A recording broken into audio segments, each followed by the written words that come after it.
for his opening statement. Thank you, Chairman Garbarino and Ranking Member Swalwell, for your leadership on advancing our nation's cybersecurity and holding this very important hearing.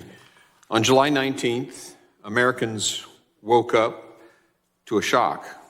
Their flight home, grounded. Their scheduled medical procedure, canceled. Their call to 911 wouldn't go through. The list goes on. Everywhere Americans turned, basic societal functions were unavailable. As Americans looked across our borders, they saw other countries, including our allies, Australia and the United Kingdom, affected too. A global IT outage that impacts every sector of the economy is a catastrophe that we would expect to see in a movie. It's something that we would expect to be carefully executed by malicious and sophisticated nation-state actors. To add insult to injury, the largest IT outage in history was due to a mistake. In this case, CrowdStrike's content validator used for its Falcon sensor did not catch a bug in a channel file. It also appears that the update may not have been appropriately tested before being pushed out to the most sensitive part of the computer's operating system. This caused about 8.5 million devices to crash.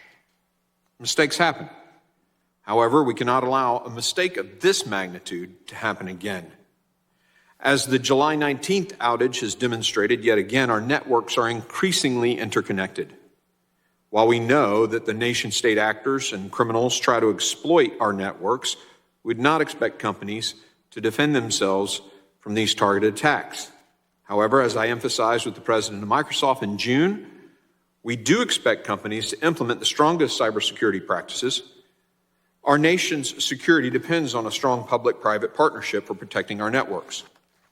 Ensuring our partnership is strong is important because our adversaries always watch how we respond to these type incidences, just like the July 19th outage. And you can bet they're watching us right now. The good news is that since this was not due to a cyber attack, we can learn from the incident. Today's hearing is both timely in one way and overdue in another. Timely because we now have 2 months of information to understand exactly what happened, and I'm hopeful this will make for a very productive hearing.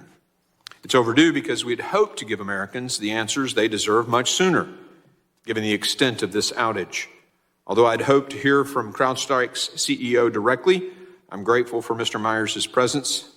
I'm confident he will deliver the answers we need. Thank you, Mr. Myers, for taking the time to walk us through the course of events leading up to July 19th and the steps CrowdStrike has taken since. In August, CISA Director Jen Easterly described this instance as, quote, a useful exercise, a dress rehearsal for what China may want to do to us, end quote. We look forward to working with you to make sure we never make it to opening night. I yield back my time, Chairman Garbarino.